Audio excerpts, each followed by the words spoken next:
That's right, for years. And Ira's got 3 kids now. They're running around. They're about Christopher, He's not working either. He worked at Bronson for are 10 you years, seeing? and then he left. Are you And seeing? went up to Seattle without a job. Just said, I'll find you a lady. He's been saving his money. He has his master's degree, so with a lot of years' experience, so he should be able to find a job fairly easily. He's real social. He's making everything here.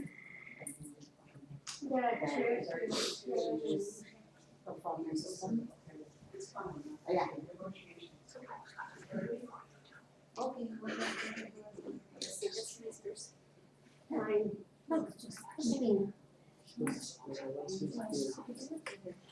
Has his undergraduate in computer science.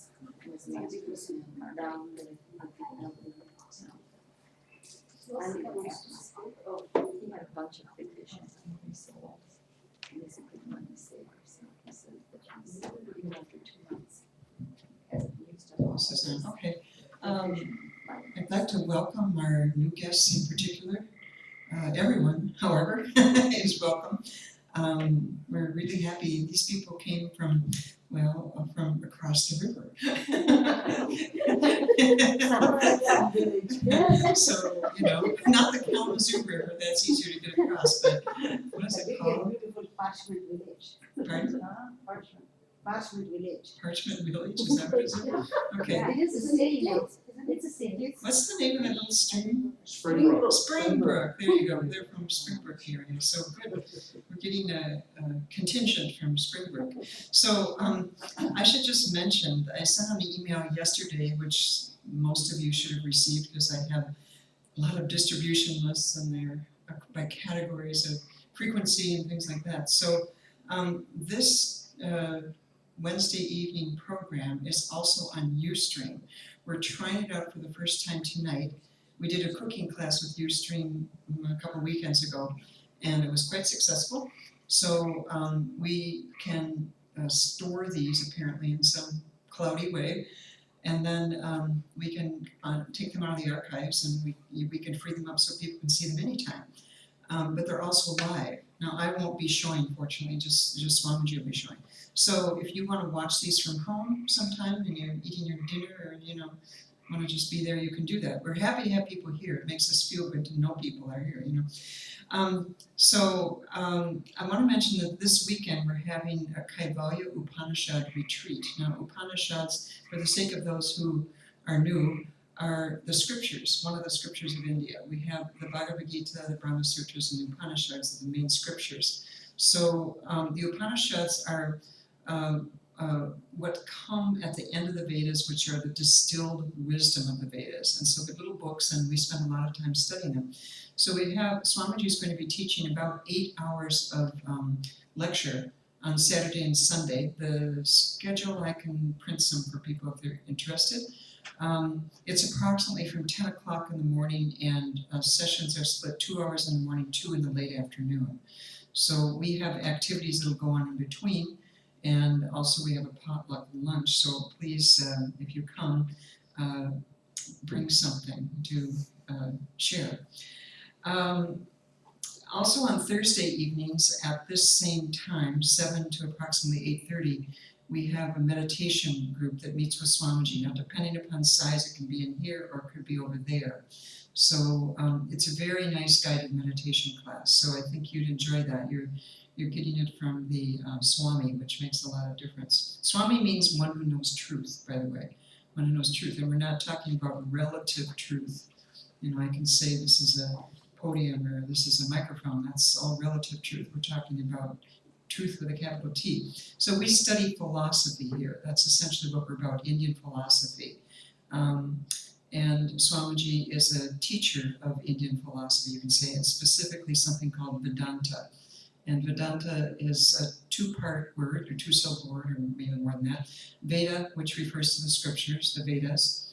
There are 4 Vedas. And anta refers to the culmination of. So this is the culmination of the scriptures, either meaning the very end part of the scripture or meaning that it's the culmination of the thought, that it's all that one needs to really learn about and know. So those are two things.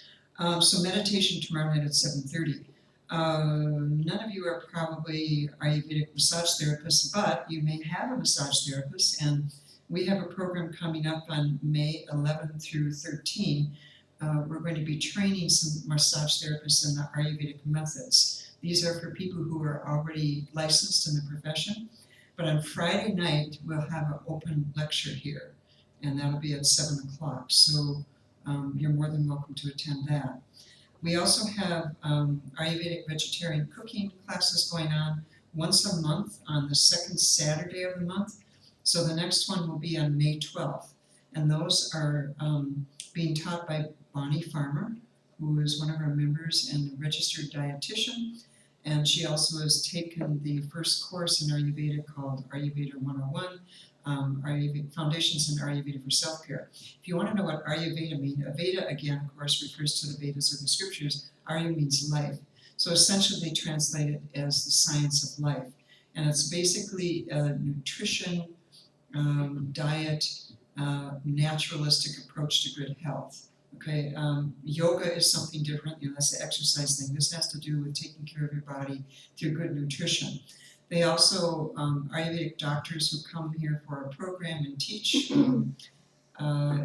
also take appointments with people. They do the pulse diagnosis, if you've never heard of that. It's very interesting to have that done. They do a constitutional analysis, so they kind of do a lot of peering informally, an assessment informally about your, what they call your prakriti or your constitution. And with that, they can prescribe, or I should say, suggest dietary measures which help you with your health, or you can discuss your health issues, and they can give you all sorts of measures to work with that. So whether it's foods, or whether it is herbs, or whether it is massage therapy, or various things that they may do.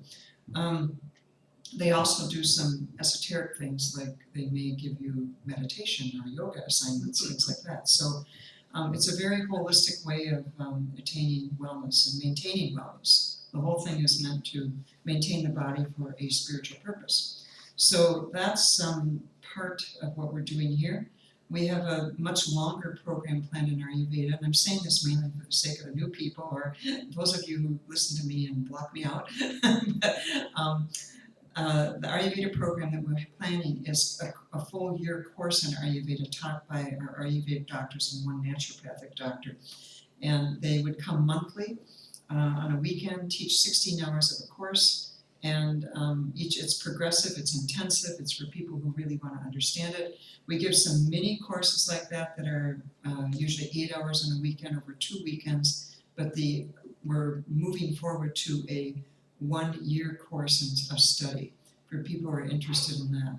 It can supplement medical doctors or wellness practitioners of all sorts, and it's something that you might want to know about.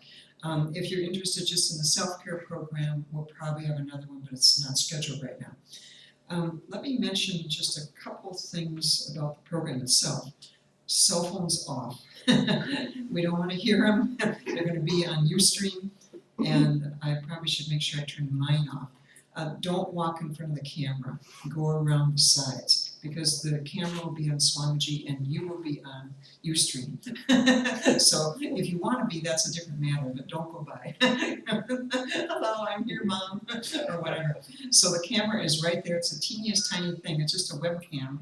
And it works marvelously. It focuses in on it will be focusing on Swamiji. Do you want to mark those down so you can write on any whichever way?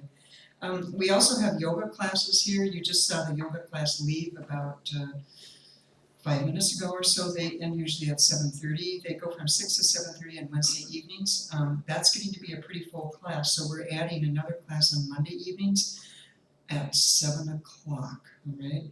And Friday, late afternoon, we're going to try to do some, or Thursday, I'm sorry. Thursday, we're going to try to do some family yoga. So That'll be out in email. If I don't have your email, and you'd like to hear more about our programs, you can please give me your email, or you can check it on our website, which is sambodh.us. That's SAMBODH.us. So, and check out, find the Michigan page. You click on coming events and programs, and then you'll see a little map, and you'll see Michigan, and you click on that, and it'll take you to a list of our programs.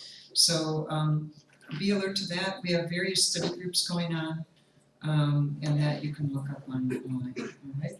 So with that, I think we're set. So the retreat this weekend, we have a suggested donation for that, 101, and all of that goes to help Swamiji's mission in America. Till he comes, I'm going to keep jabbering away, so pardon me. Swamiji is in America for about 7 months a year. We just got his green card, so that means he can stay for 10 years or something. He has to stay here at least more than half of the year. So he has ashrams in Kerala. He has, must be 10 to 13 different projects going on. Ashrams or projects in India. Some of them have to do with what they call Gita in management, which refers to the text that we're using tonight. It's a scriptural text that applies to daily living and practical life. And so he deals with people who are in the management end of life. So some of his projects are in that. He does have one project where in India, what they call them, I'm sorry we use their terminology because it doesn't go well here, but they call them, crippled girl children who have been born with various problems. And they have a school where I think they have one building for each 10 girls, and they're housed there. They stay there. They go back and forth with their families on occasion, but they stay there. Their families are come. It's run by a doctor and her husband, and also I think Swamiji had a sannyasi there for a while. And I think his wife is still there. So quite elderly, I might mention. Sannyas is something you can do when you're older, much older. And he has other ashrams all around Bangalore and all over Kerala. Some people have visited there. It's like the Florida or Jamaica climate, a beautiful place to go to. So you might think about, if you go to India, going there. So with that, Swamiji has been coming to the United States since 1997. I'm giving a small introduction and we'll get going. He's been coming here since 1997. We worked for 10 years prior to even establishing this building. We put this up in 2007. It's about a 6,000 square foot building, furnishes all of our programs at this point. We're on 32 acres, people can walk in the woods and enjoy that. We have many varieties of programs for a variety of interests, and as I said, you can look us up on Sambodh.us. So with Swamiji here, we'll welcome him, and once again, I'll just thank you all for coming, right? Thank you.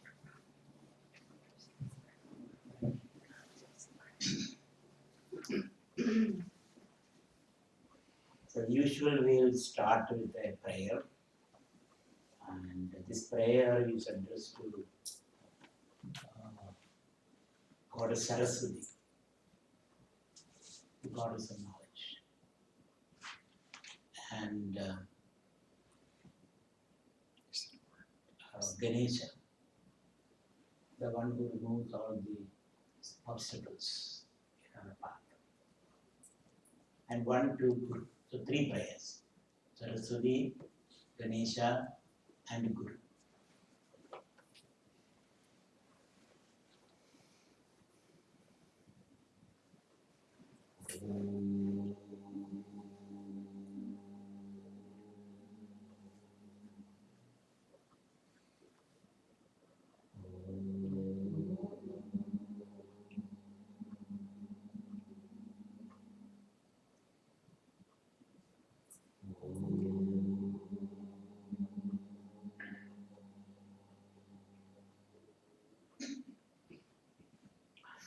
Gananam tva Ganapadigum Havamahe Kabim Kabinam Upamashravastamam Jyeshtarajyam Brahmana Brahmanaspata Anashrinvanna Udibhiseda Sadhanam Mahaganapataye Namaha.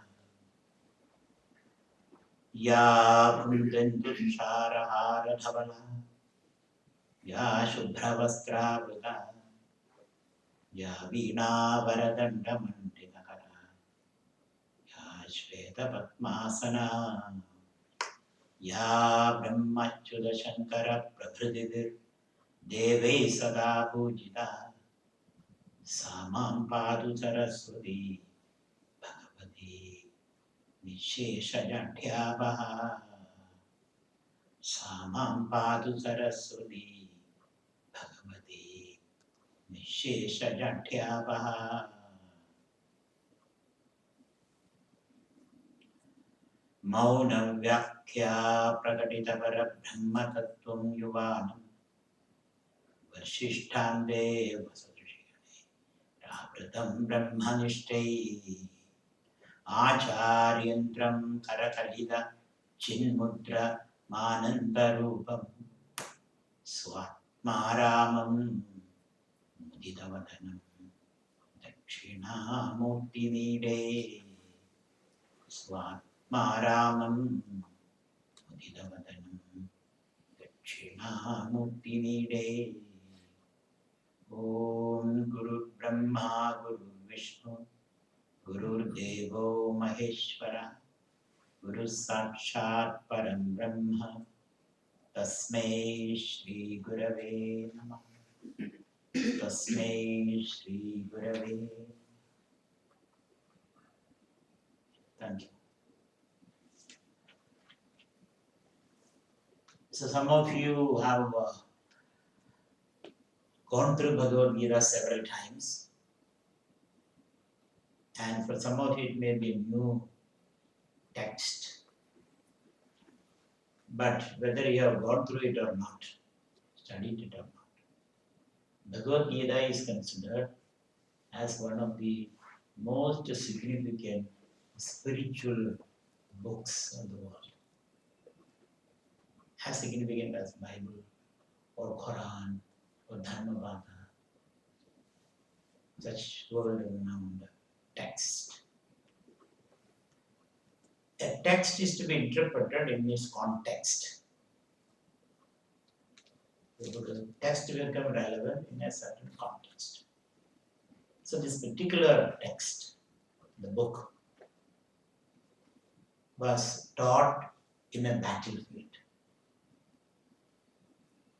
That's the importance of Bhagavad-Gita. It was taught, the spiritual text, which was taught in a battle. Most of the spiritual teachings were given in serene, quiet places, bank of a river or mountain or an ashram or a temple or in a desert. But this particular text, its context is the battle, Kurukshetra. It was taught in a Kurukshetra. Kurukshetra means a field where a battle took place, a battlefield. So since it was taught in a battlefield, what is the meaning? Why this was taught in a battle? And what is sought to be conveyed in the process? So what is sought to be conveyed is, this is something, the teaching is something which you can apply in your daily battles. Daily life is a battle. And battle means you have to make choices. And choice making is the most difficult enterprise. Because sometimes choices are between good and bad choices. Sometimes it is between two good choices. Sometimes it is between two bad choices. Sometimes choices are forced upon you, and you have to say, this is my choice, just to save your face. So choice making is a most difficult thing. A lot of studies have been done on the art of choice making. So battlefield means where options are in front of you. You have to reflect upon them and make your choices. And that's the most difficult thing in life. That's why sometimes we feel, if only God chose everything for us. If only He has not put all this responsibility for us. I want to drift like a dry leaf in a wind. Wherever the wind goes, the dry leaf also goes. It has no choice, it has no freedom, it is just drifting. So sometimes we all would like to drift. But then the consequences are become horrendous. We are not ready for such consequences. So then you again drift back, saying that how I made some bad choices. I should not have made such choices. So whether you choose or not, the consequences, when the consequences come, when the chickens come home to roost, as they say, that is the time we sit and reflect and worry and feel guilt. So it is better that you take charge of your life, make choices, take decisions, and face the consequence. And then the God will help. If you don't do that, it creates. So why the Gita was taught in a battlefield is because of this. It has to be, this is a teaching which you have to practice, which will help you in your daily life. So Bhagavad-Gita unfolds in terms of a conversation. The whole world is talking now. Through the internet, through cell phones, through this, through that. Everybody is engaged in conversation. To engage in a conversation means to put your point of view on the table. So there are several people, they all put their points of view. And finally, we come to a joint solution or decision. That's the meaning of a conversation.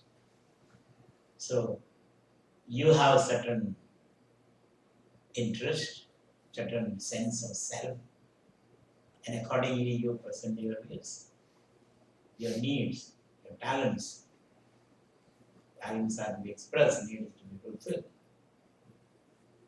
So to engage in a conversation means to present yourself forcefully. You have nothing to present, then somebody else will take the cake away. And then you will say, who moved my cheese? Nobody moved your cheese, you were sleeping, so somebody took it away. So therefore, unless we present ourselves forcefully in a family relationship, community relationship, or in any other type of relationship, you alone can speak for yourself, nobody else. Because you are a unique individual. So as a unique individual, it is your privilege and responsibility to speak who you are and what you want and what you can give in exchange. That's what a conversation is all about.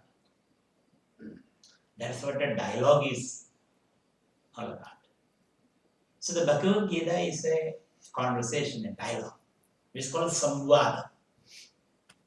Sambodh means intelligent, rational, adult conversation between two people who know what they want and what they can give. That's the meaning of Sambodh. Otherwise, it becomes just accusations. You did that, I did that. And the third party is caught in between that, he also feels very miserable. So one has to talk, engage in conversation. Negotiation, that's a new word I hear, this negotiate between 2 people and find their optimal solution. So the word for the optimal solution in the Indian tradition is dharma. Dharma means arriving at a optimal solution between interest of all the stakeholders. Sarvodaya, another word used in the Indian tradition. Sarvodaya, the well-being of all. Not the well-being of a particular section of powerful or smarter people, but the well-being of all. And justice for all. And when you seek a justice for all, there are certain compromises involved.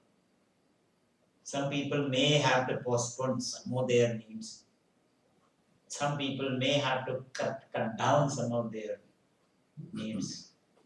So all these give and take, mutual nourishing and cherishing is involved. So dharma means a state of balance, an optimal solution, where all the stakeholders' interests are taken care of. So that's the word used in the Indian tradition, dharma. And Bhagavadgita is a reflection on dharma. Bhagavadgita also is a reflection on moksha. Moksha means individual freedom. What is the meaning of individual freedom? When you are free. So Gita gives you several ideas. Sometimes they say you are free when you have no desire, personal desire, self-aggrandizing desire. You are free. Imagine a situation where you have no desire. You are happy with whatever is available. Your needs are minimal. And when your needs are minimal, your desire is almost nil. And the spiritual people promise when you have no need, the whole world will be rolling at your feet. Because you have no need. Where will I keep my money? In trust. A person who has no need for money, isn't it? Otherwise, he'll keep it away, he'll take. So, the world will trust you. Everybody will trust you when you have no need. So, one spiritual proposition is when you are free, totally free from need or desire, which is a very atrocious proposition in this country. It's counterintuitive to say that when you are free from need, you are really free. Our idea of freedom is that you have plenty of choices. You have ice cream, you have jalebi, you have this, you have that. Whatever you need is there in front. That's our concept of freedom. The freedom a child feels in a mall, let us say. He can eat this, he can take that, and he does not know. It's like a bull in a china shop. So one idea of freedom is where you have no desire. Let us toy with that idea. The Bhagavad-Gita is not saying that this is the ultimate idea, but for some people it may be possible, it may be desirable. That's the way they want to live. To some other it may not be possible, desirable or not. That's not the way they want to live. So freedom means freedom from desire. Freedom from the mind. Because mind is the one who keeps desiring things. So Bhagavad Gita reflects on those both ideas. Either you pursue your desire, but when you pursue the desire, you encounter other people who also pursue desires. And you find the resources are limited. So therefore you have to sit down and dialogue and negotiate and engage in a conversation so that you are not at each other's throat. So one meaning of dharma is ahimsa, non-violence. A non-violent way of dealing with life. Dealing with the conflicting interest. So the Gita is a reflection upon dharma, the optimal solution for human, in the fulfillment of human needs. Or it is freedom, total freedom from desire. Another idea Gita discusses is total surrender. Sarva dharman parityajya mameyagam sharanam. You be a child, become a child. Surrender everything to the universal intelligence, God. And whatever happens. So, what one side says total surrender. That you have no particular specific need. You don't want to eat a particular apple from the Garden of Eden, a particular apple, any apple. It is only when you want a particular apple that the problem comes. When you want a particular apple, everybody wants that apple. That's the fight begins. And if you are happy with, okay, if you want an apple, take it. Plenty of apples are there. Whatever apple comes to on my table, it's okay for me. You know, that particular, I want the particular thing. That creates. So that's the meaning of surrender. So there are various ideas are taught in the Bhagavadgita. In the reflection upon what is dharma, what is the optimal solution, where all the stakeholders are happy. Optimally happy, not absolutely happy. Absolute happiness is not possible. Bhagavad-gita says somewhere, absolute happiness is not possible. Sahajam karma bhavdeya, sadosham abhinnasteje, sarvarambhahi doshena, dhumena agni vivavada. Just as there is no fire without smoke. There is no fire without smoke. If we have, they are talking about the olden days. These days fire, there is fire without smoke. In the olden days, there was no fire without smoke. If you want to cook, some smoke will go into your eyes and nose and lungs. Part of the package, as we say. So absolute solution is not possible. You cannot make everybody maximally happy. But you can create an optimal solution. That's what dharma is. Anybody against that is adharma. Anybody says, I want everything. I want to be maximally happy. Therefore, I want everything. I will deny. Let not anybody take anything. Like a little child, he wants his toy and the other man's toy also. Other child's toy. So that is adharma. That's why Krishna asks Arjuna, you have to fight. Because there is a person who is not ready to accommodate others. Others needs an interest. And if you find such a person who is ready to accommodate others needs an interest, fine. So tasmad uttishta gavde yudhaya pradhanishchaya. Get up and fight. He is not fighting just for his own personal interest, he is fighting for some common good. So Bhagavad-gita reflects on all these issues. What is dharma? What is moksha? And what is the legitimate way of making wealth? The legitimate way, so that you don't hurt the other person in your effort to promote yourself.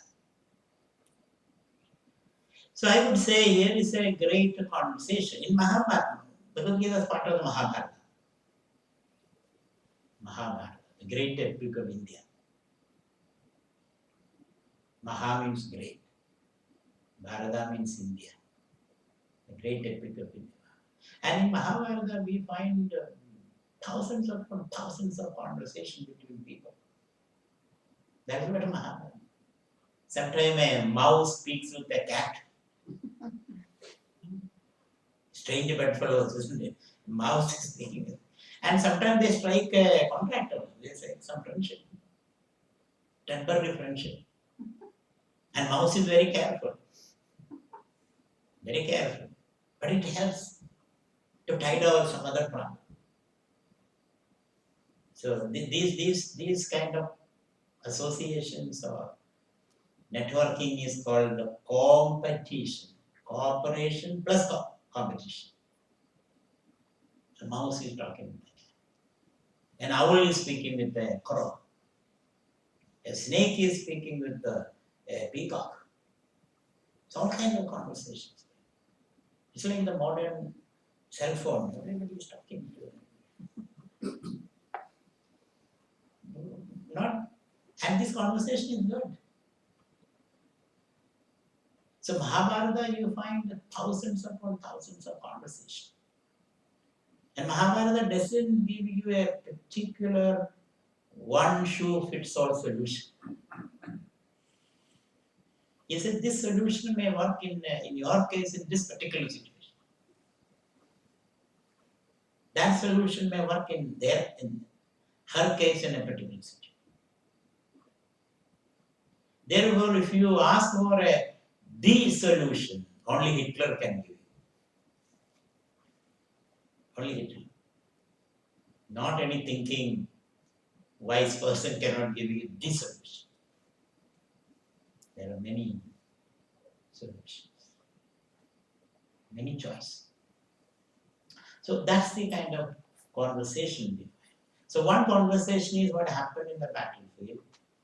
Krishna driving the chariot, Arjuna seated on the chariot, and between them the talk.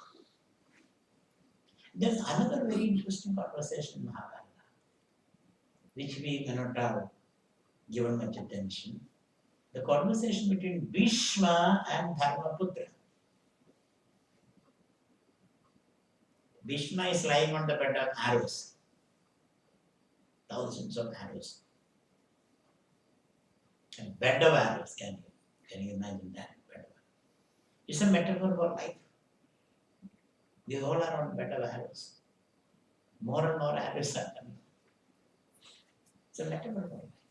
So Bhishma is the old man and we all are old people. Because from the Hindu standpoint, we have taken several lives. Very old people. We may pretend we are very young. But we all are. So Bhishma lying on the bed of arrows, not roses. And he is old. He is thirsty. It is hot. And the stench of the dead horses, dead people, so battlefield. And he is lying on the bed of arrows. The war is over, let us say. The Mahabharata battle was over. Then Dharmaputra, Arjuna, and Krishna. Krishna became a student here. Earlier Krishna was the teacher. The idea is that a teacher who doesn't want to be a student, cannot be a student, cannot continue to be a teacher. To be a teacher, you have to be a student. So Krishna, Arjuna, Dharmaputra, these names may not mean anything to some of you, but as we go through it, you become familiar. Krishna, Dharmaputra and Arjuna. Dharmaputra, Arjuna, their elder brother. At the end of the war is over, they won the war. And they were not happy after the war. Like Obama is not happy after killing Osama. You say don't celebrate. That's a very wise, the wise statement. There's nothing to celebrate.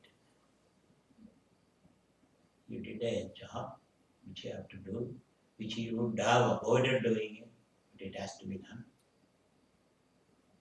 So here, after winning the war, this is another tragedy in life. With much effort we win the war, then we discover it's not worth winning it. With the much difficulty you married and then you discover it's the most foolish thing you did in life. So therefore, they were very unhappy after winning the war. Instead of celebrating, Dharmaputra, the victor, became depressed. He became depressed. He was not participating in celebration because his mind was still bothering about the cost of the victory, the cost, the price of the victory. So Krishna took him, Dharmapura and Arjuna, to Bhishma. Bhishma was the lying on the bed. And the question they asked, this is after Bhagavad-Gita, right? Bhagavad-Gita has already taken place. The question they asked was, what is right in this world? What is right? What is the right course of action? Not that they are a failure in life, they wonder what is right, what is good for all, so that we can have a victory where there is no vanquished. It's a perennial question. Victory without the vanquished. It becomes everybody's. So what is dharma? That was the question. Dharmaputra asked Bhishma. And Krishna, in answer to Arjuna's question, gave maybe 650 slokas.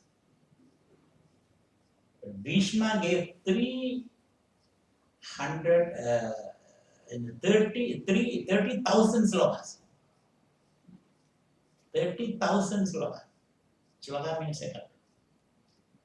30,000 slokas were given explicating the meaning of dharma, what is right.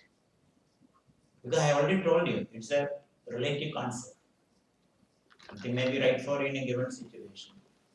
Something may be right, something may be right for me in another given situation. And these two solutions can be totally different.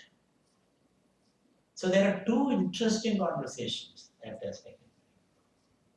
And the Hindu spiritual view is that the best spiritual experience comes through conversation. Not simply by sitting under a tree.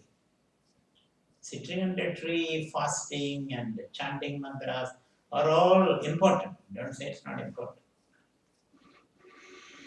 But the best spiritual experience is when I sit down with you and engage in an open conversation. We can expose ourselves. We can feel free, unburdened. Most of the time it doesn't happen. When I engage in a conversation, I try to create a case for myself so that I look good. And the more you try to look good, the less you feel good within you. There's a lot of effort, a lot of hypocrisy. So therefore, the whole of Bhagavad-Gita is a conversation. And Bhishma engaged in a conversation with Krishna after Putra, 1,000 slokas. And Krishna engages in that conversation. And there are various other conversations. So I find this conversational mode of interaction, reflection, is very key, very, very important in spiritual unfolding. What is spiritual unfoldment? Unfolding one's inner spiritual potential. And the conversation need not be just in terms of words. Conversation can be any kind of interaction where sometimes you can silently interact. You don't have to all the time shout and scream and say that we are in a conversation. You can silently interact. But there should be some kind of a interaction, some kind of a give and take, some kind of sensitivity, empathy, to explore each other's potential. So that's what Bhagavad-Gita is all about, is a conversation between Arjuna and Krishna. It's a reflective conversation, not a discursive conversation. It's not a conversation in which you try to convince each other. It's a conversation where you are trying to understand who you are. What's your depth of personality? What's your deeper nature? So it's more reflective and or meditative, contemplative. Sarjana poses a problem in this Bhagavadgita. The problem was that he is completely confused and paralyzed. Not paralyzed. Though I am supposed to act, I am not able to take even one step forward. Sarjana finds himself in a state of paralysis. You are not able to do anything, which you can call depressed, confused, perplexed. All those states of mind. So this paralysis which he is experiencing, which is not because of which he is not able to do anything. And most of the time we go through that, but the pressure on you is not so much so that you can somehow or other live with it. But here the paralysis is dangerous. Arjuna is in such a situation. He has to act. He has to act rightly, wrongly, but he has to do something. He has to jump out of the building because it's burning. If he doesn't do that, he will perish. But then how can I, because this building is mine, I will like about it. I would rather perish. I don't want to live a day without this, what I have done. So therefore, Arjuna was in a situation where he has to take a decision. He has to act. But he is not, he is completely paralyzed. That is the situation. And then, what will he do in that situation? And he comes to, luckily Krishna was there for him to discuss, to talk. When we say the talk, the Krishna was listening to Arjuna's blabbering. Arjuna will give Krishna various reasons why he is paralyzed and the justification for his paralysis. And then he says that I'm not interested in anything. I would rather die. That is what Arjuna says. I would rather die because it's not worth living. I don't see any prospects. But at the same time, not only after saying that, he started crying. Ashurpurna Akulekshana. Eyes were full of tears. Akulekshana, he is looking here and there. Ashurpurna Akulekshana. Vishidanda. He is deeply depressed. Confused. That's what I said, blabbering. Saying something. So sometimes you cry and you speak, you say, I will die. Sometimes you say, I will kill you. But you are not doing it, you are simply thinking of various alternatives. So finally, Arjuna says, I am confused. So please teach me. That's what he said. Please teach. I need some advice now. I need some counseling. Please teach. That's what is Arjuna's condition. And most of us are in that condition. Not that we are, you all can see where you are. You all are in that condition. We are paralyzed, we don't know what to do. We Sometimes we cry, sometimes we shout, sometimes we scream, sometimes we think of dying, sometimes we think of killing. You have not done any of this, but you have thought about it. It is then you want fundamental, you ask fundamental questions. Like, who am I? What is this world? Where do I want to be? All those questions. Who am I? What should I do? Where do I want to be? And all those questions. So Arjuna asked these questions. And Krishna answers. Not that Krishna simply gives a monologue. Krishna answers, Arjuna counter questions him. So it goes in terms of a dialogue. And that's how the second chapter. So we will deal with the second chapter of Bhagavad Gita. So Bhagavad Gita has got 18 chapters, 7 slokas. Of the second chapter is very important. First chapter is just discussing the background of Arjuna's mental collapse. So this mental collapse, which is called Vishada, Arjuna was deeply sad, very sad, because the solutions available to him were not acceptable. One solution was to kill Bhishma and Drona, destroy the enemies, and win the war. Another solution was to leave the matter. This is not a solution. To act means to become violent.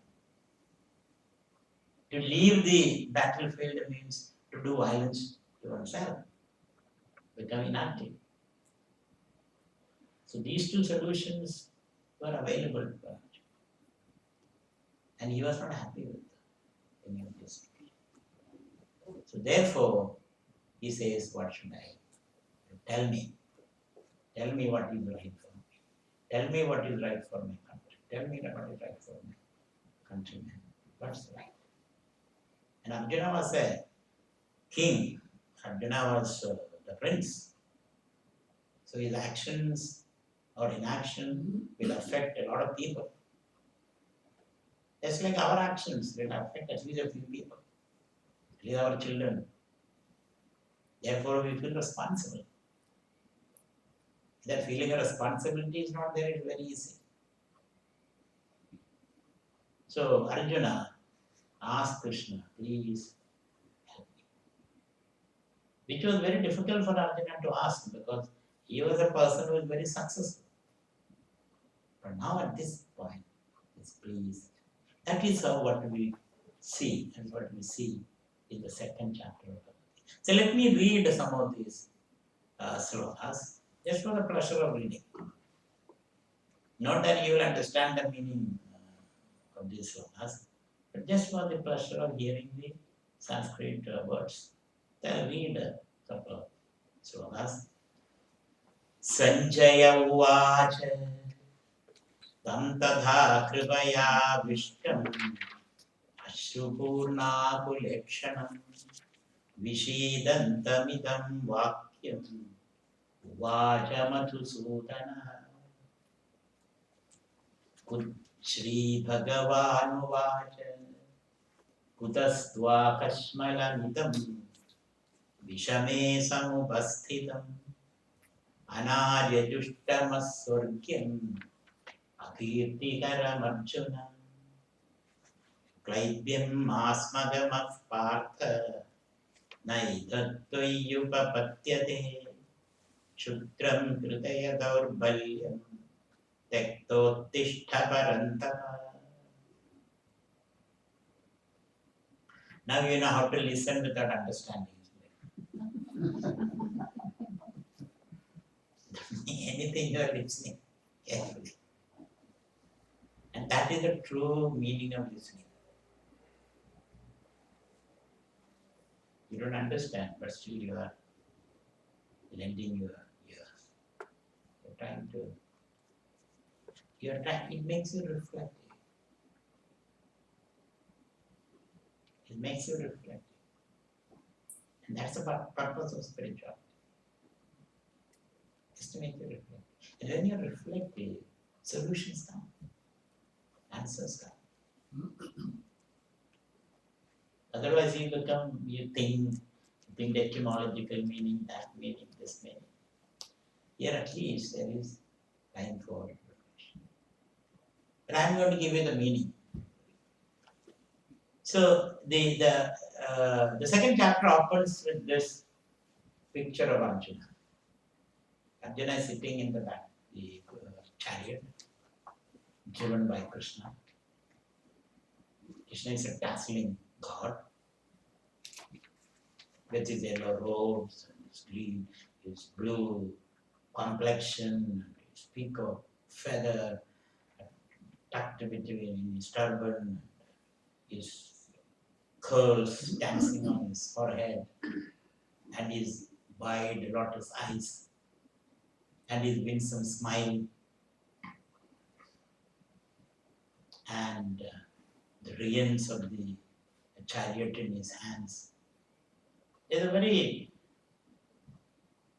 wonderful picture that we have of Krishna, very inspiring picture, second. Whereas Arjuna, completely drooped and is completely given up, demotivated, dispirited. That's what Arjuna. So these two people.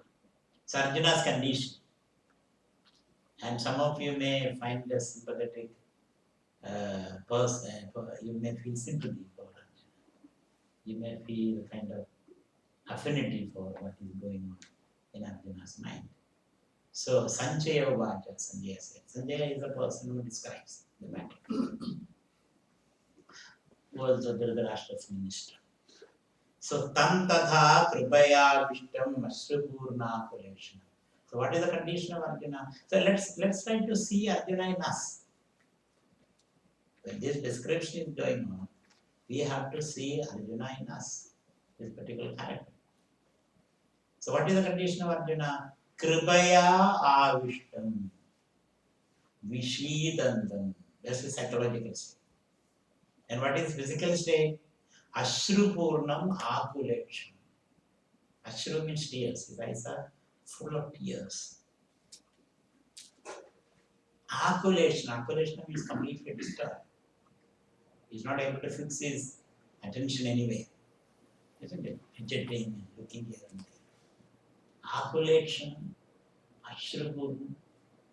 And then that's the physical condition. And what is the psychological condition? Kripaya vishtam, overwhelmed with pity. Kripa means pity. Pity upon himself. He feels pity for everybody. He feels pity for Bhishma and Drona. Why? Such great people. Such great people, such learned people, such a wonderful people. Bhishma and Drona, great acharyas. At the evening of their life, where are they standing? They're standing in the wrong side, with the wrong people. Why? Look at the fate of this people. That's what Arjuna thinks. He feels pity for them. And he feels pity for himself. Because this is where I am.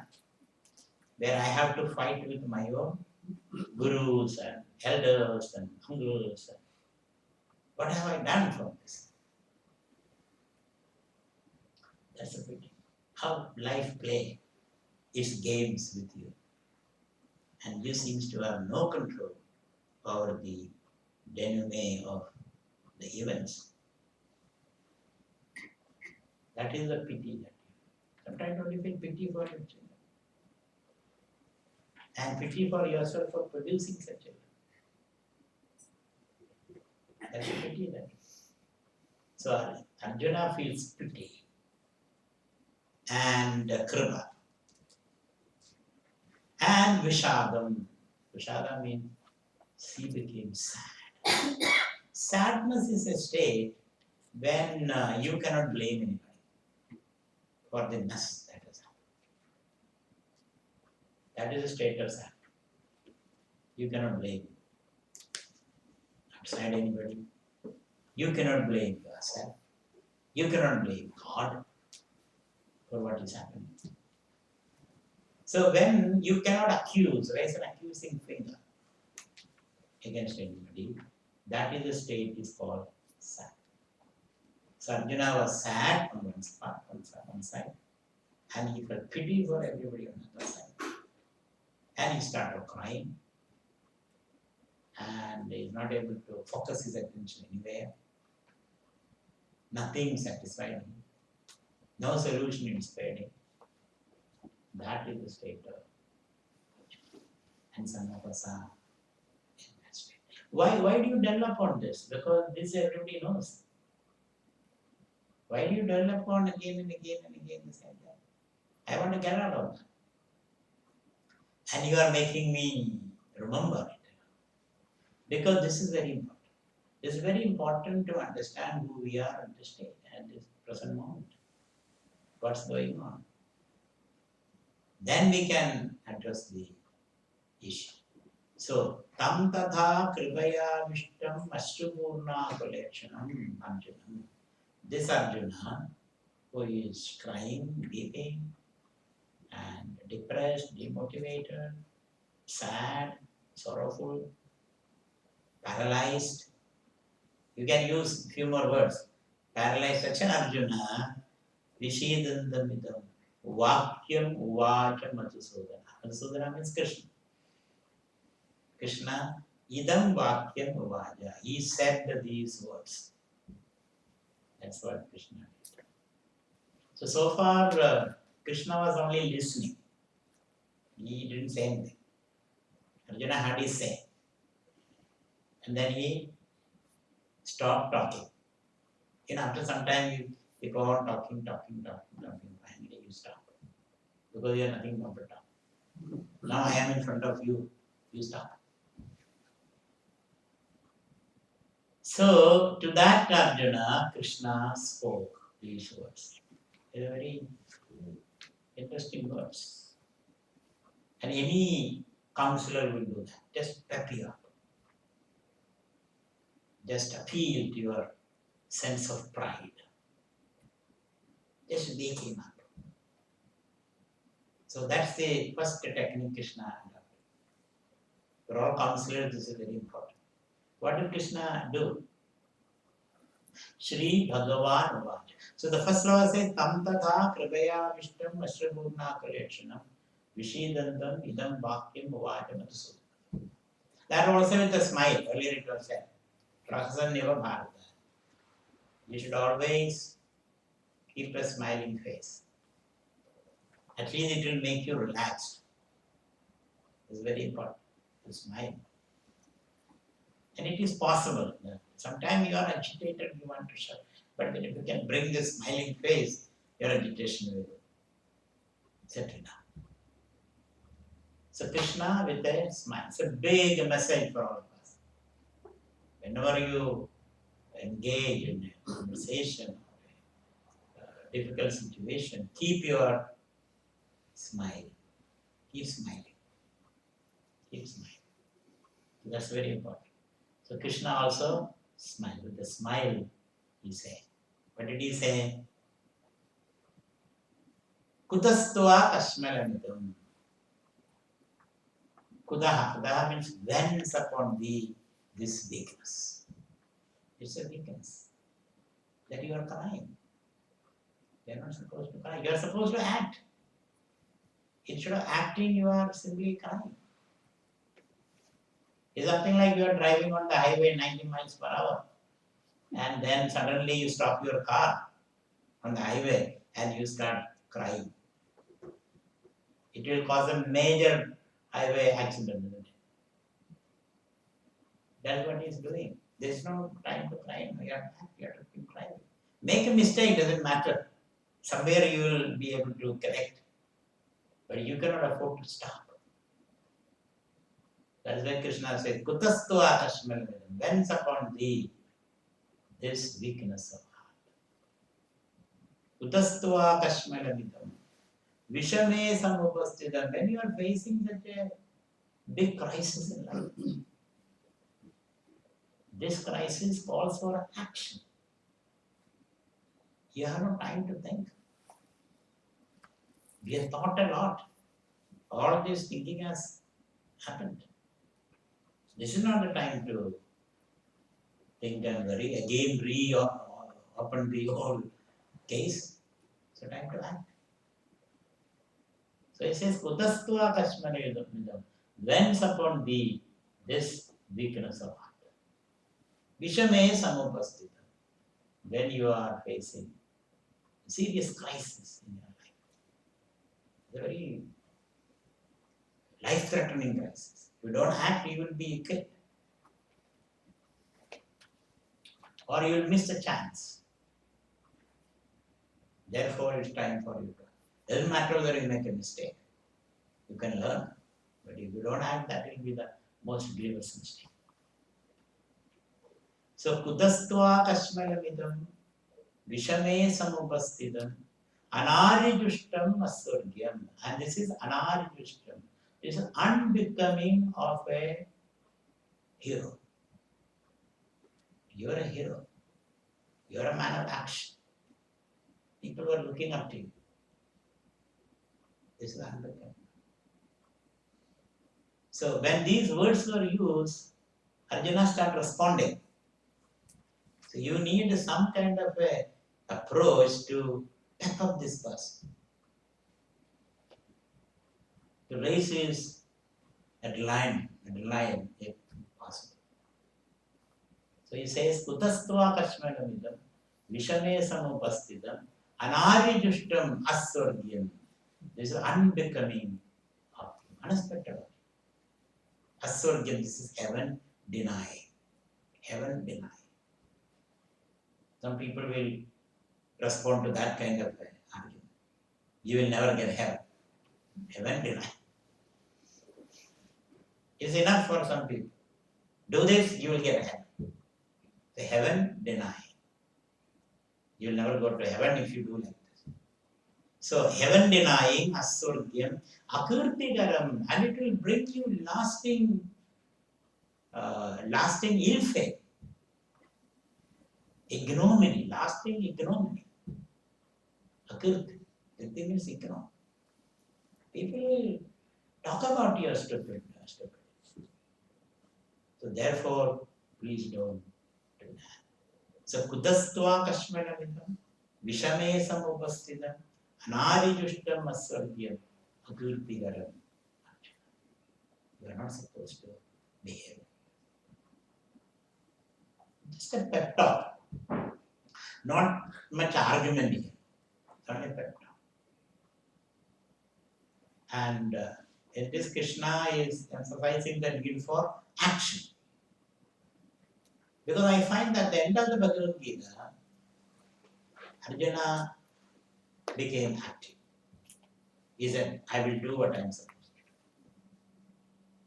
So your sanity, your individuality, your clarity, everything is expressed as action. Ability to act spontaneously, right. That is the sign of a spiritually enlightened person. He has no conflict. He is able to act spontaneously, right. His whole life is so integrated, so rooted, that doesn't miss his sleep, let me put it that way. So he's ready to, he has so much clarity. So at the end of the Bhagavad Gita, Arjuna says that, Ashto moha sindurlabdva, tat prasada mayachana, siddhos nigata sandeha, karishya vajana. I have got the clarity. I am ready to act. So that's what Krishna says in this. Get up and do what is necessary. Sanari Dushtamaswaryam. We say that, get up and do your job. I did my job. So you have to do what is necessary. So Kutastva Kashmalavidam Vishame Samupastitam Anari Dushtamaswaryam Akirti. So three things. It is unbecoming of you as a human being, as a hero, as an intelligent person. It is heaven denying, and it will bring you ill fame, ignominy. So, throughout the Indian tradition, we find this the need for kirti. Kirti means a good name in the community. A good name in the community. Appreciation of your peers and friends for the good deeds that you have done. These days, people take a gun and shoot 10 people and appear on the TV and newspaper. That's enough. No. You must become famous for doing good deeds. That's called kirti. So kirti, heaven, and heroism. These are the three things. I mean, Arjuna is past all these motivations. These are for teenagers. But Krishna is trying that method. You know, your kirti, your all those. Arjuna is past all this. Arjuna has gone through all this. So he just opens his eyes for a while and then again start crying. But this is a technique one can apply in motivating people. So kudastva kashmalavidam vishame samupasthitam anari vishtam aswargyam akirtigaram arjuna. And Krishna continues, klaibyam masmadam. Klaibyam means klibasya bhavam. This impotence. You are impotent, inactive.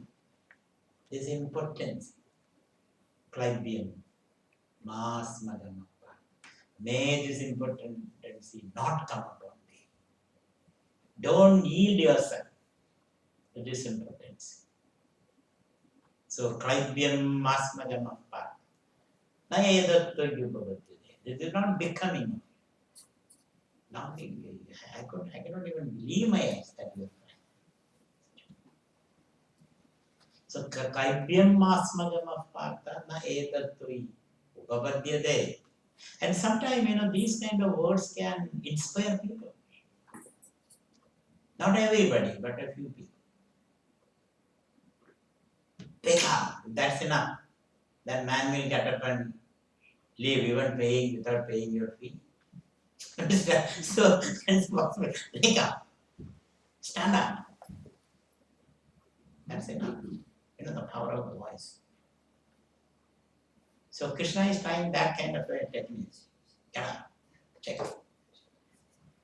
Don't do like this. So that kind of pep talk. So, and sometimes that's just enough. I've seen people responding to these kind of clarion calls. And that's enough for them. No explanation necessary. Just the power, the pounding of the word. It'll go deep into the matter and it will echo and re-echo in their unconscious. And it will do is just one word. Is enough. So Krishna is trying that method, but Arjuna is not a candidate for that, unfortunately. So, klaibyam masmagam of partha, na edattu yuva. It's not unbecoming of you, unexpected of you. Chudram hridaya dvarbhalyam tekta. Give up. Tekta means give up. Give up this weakness. Chudram hridaya dvarbhalyam. This wretched weakness. Sometimes we use such powerful words. This wretched weakness. Give it up. Chudram hridaya dvarbhalyam tekta. Uttishta parandava. Wake up. Get up. Act. That's what Krishna. In the Upanishad also you find at several places. Uttishtada, Jagrada, Prapya, Varan, Nibodhata, Kshudasvidara, Nishidadharatya, Durgam Padastatkaviyo. Get up, wake up, start going, get going, Those kind of words. Uttishtada, Jagrada, Prapya, Varan, Nibodhata, get going. And life is short and it's like a walking on a razor's edge. The Upanishad says, Uttishta. Uttishtaddham jagraddham aknimichaddham. Get up, take up, and do what you're supposed to do, regardless of the consequences and all that. So, Chudram Hridaya Daurbalyam Tektva Uttishta Parandava. So, Uttishta, call for action. You mean it will have any impact on Arjuna?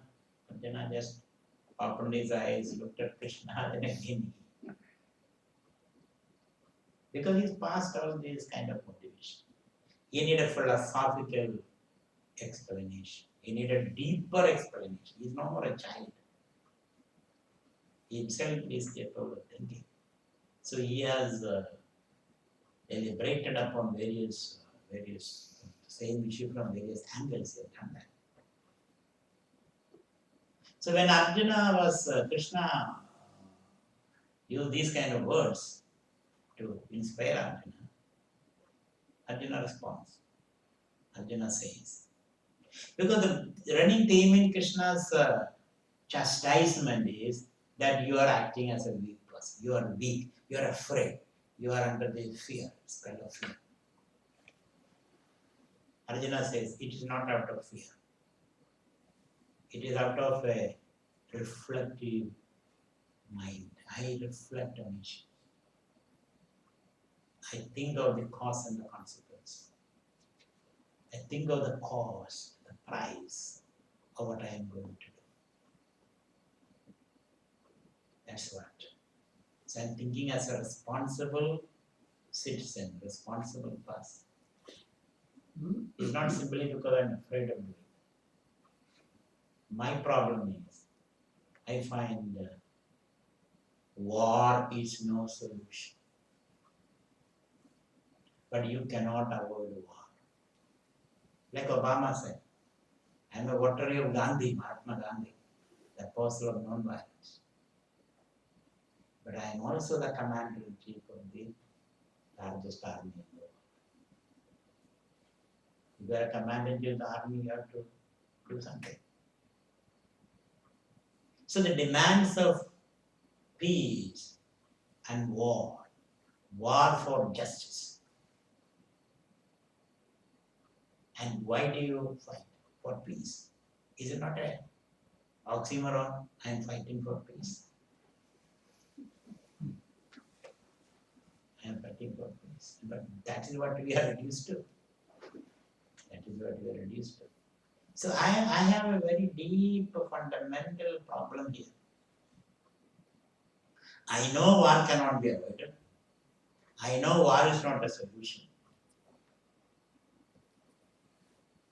In such situation, what am I to do? I don't feel motivated.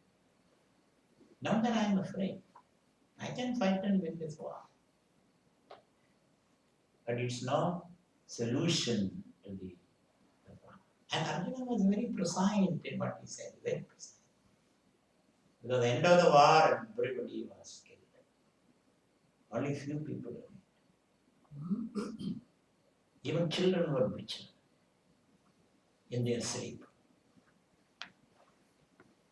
So same Draupadi who wanted revenge, before the war there was a war council.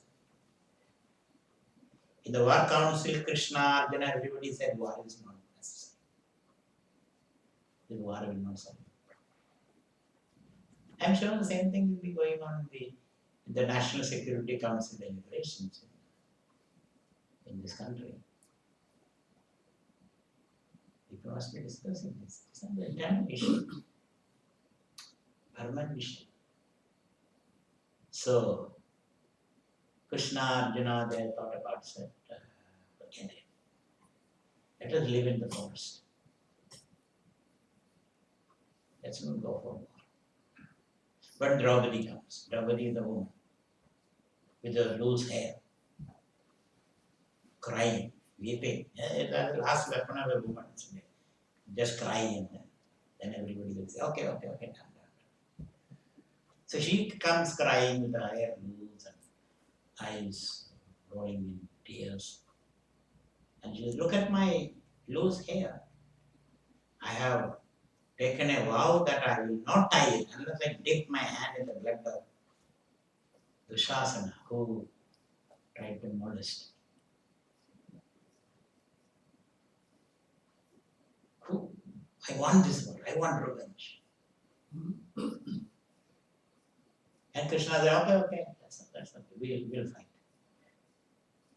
Arjuna, everybody said, and the war started. At the end of the war, Pandavas won the war, and they were all comfortably sleeping, their children. Then somebody from the other side comes at night, butchers everyone. And Draupadi lost the whole of it. While they were celebrating victory, this is what they were.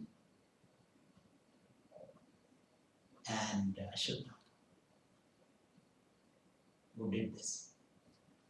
And Ashwatthama was caught, brought to Draupadi. Draupadi looked at him and she said, leave him. Now I know the futility of revenge. It will create a cycle of bloodshed. Somebody has to forgive and forget somewhere, sometime. That's what she said. So, Arjuna is reflecting on that. It is not that because he is afraid or weak or anything. You become weak when you become philosophical, isn't it? Because you can see what's going to happen. You develop a yogic insight, intuitive insight, and see. So you sit on the branch of a tree and cut the wrong end of the branch. Shouldn't you know that you will fall down? Some people don't, because they are not able to see the connection. So this was Arjuna's problem. Arjuna's problem is a philosophical problem, not just fear. Will it solve me? And he was mature enough to reflect like that. He spent some time in the forest with the wise people. He has traveled all over the world and he has seen a lot in his life. So he's capable of reflecting. Recently, I was reading an article in Newsweek. Kissinger, our old Kissinger, the realist in politics.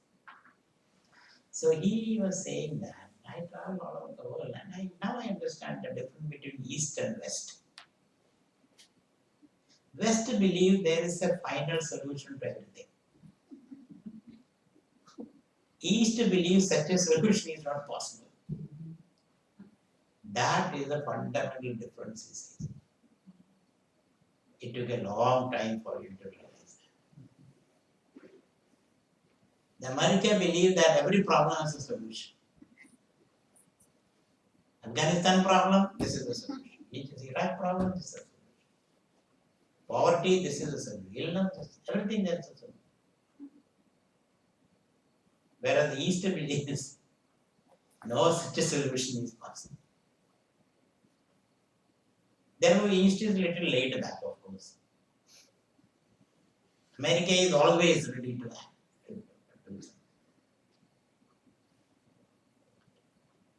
So, the philosophical problem here is there any solution? So, ultimately, you have to act knowing that there is no solution. Is it not very tragic? Is it not very painful? You have to perform the surgery knowing that there is only 10% chance that you have to do it. You have to do it. Otherwise, it is inaction, isn't it? So you have to take the risk, you have to take the chance. Right about something, isn't it? So Arjuna's problem is something deeper. The human condition is such that whatever you do will have its flip side, will have its shadow side. There is no permanent solution, there is no absolute solution. And still you have to act. It's all ambiguous, it's all chaotic. So how do you act in an ambiguous, chaotic, uncertain situation?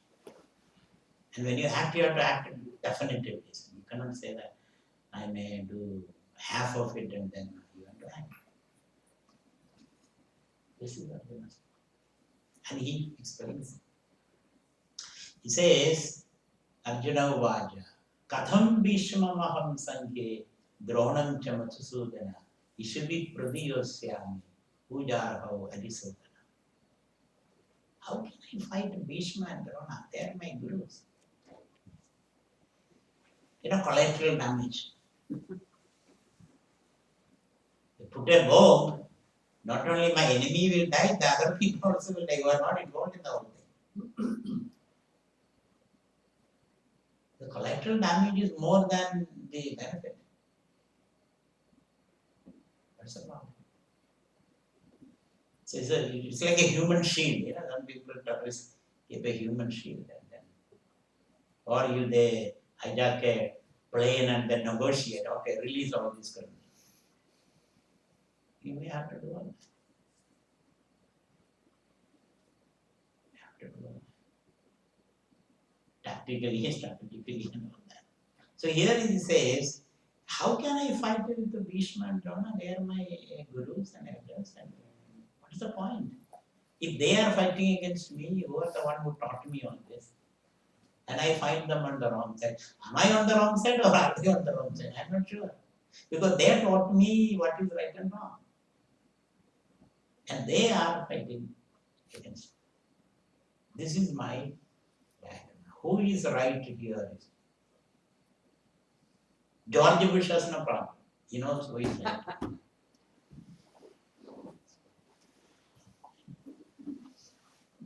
He has no problem.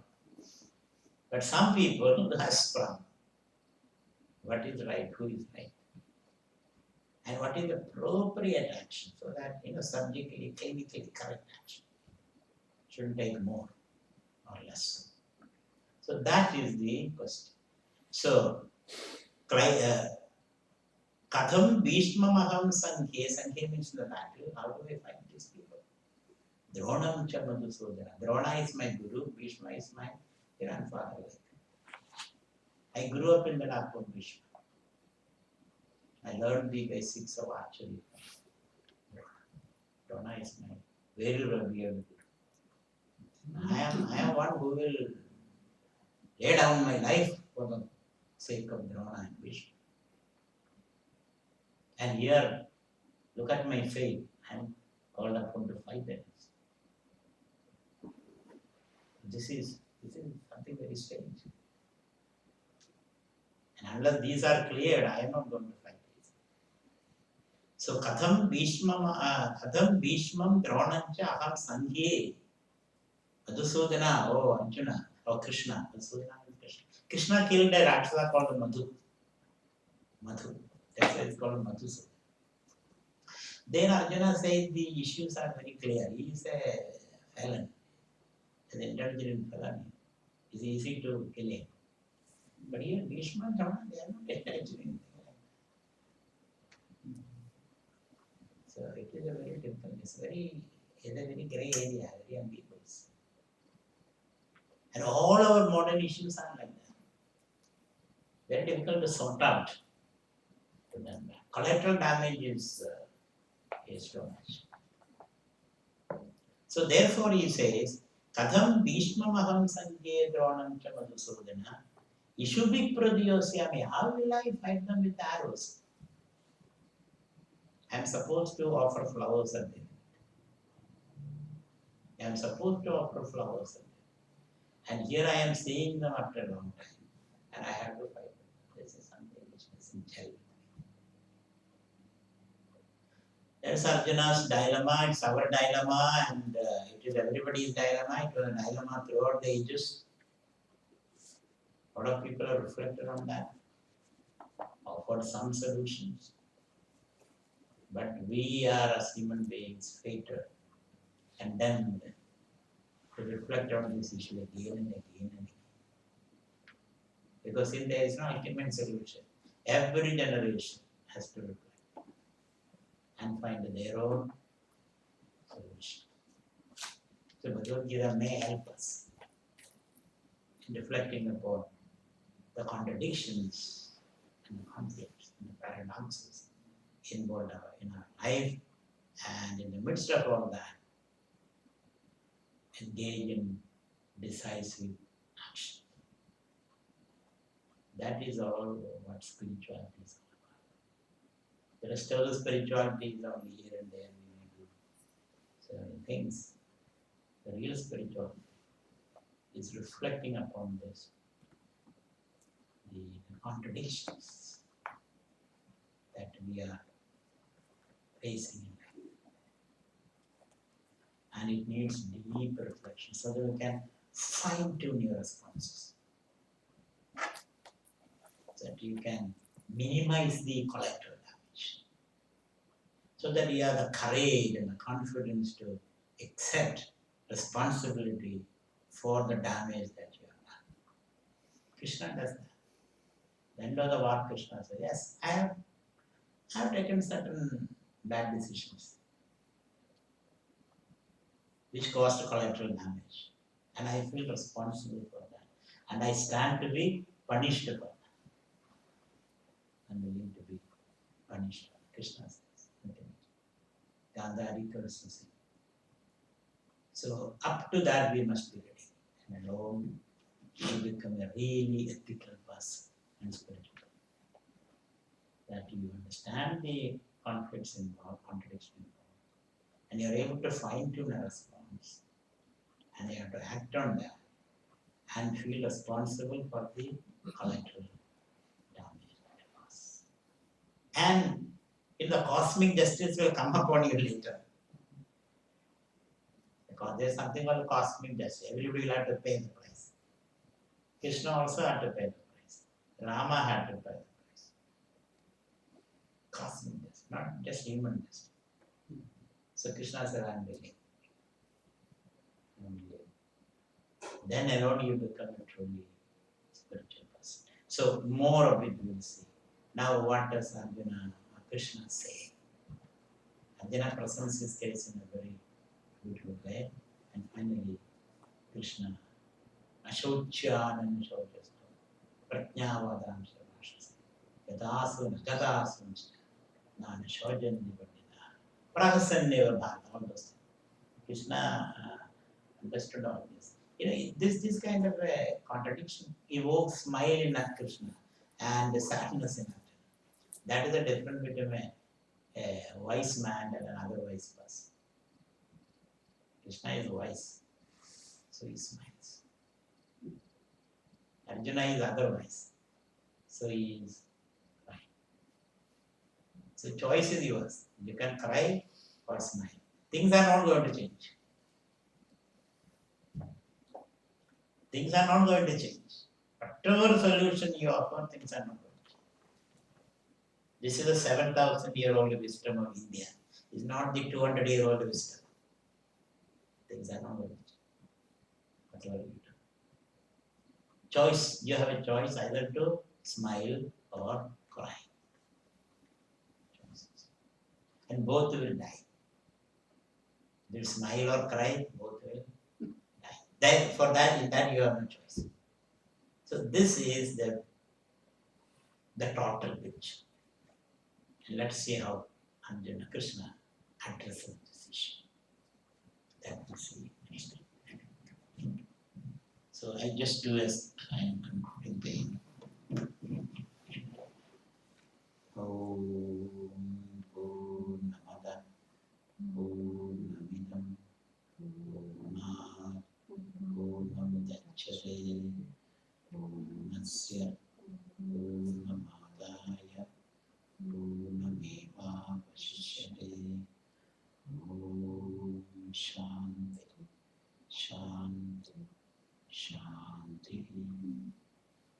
Hari Om Shri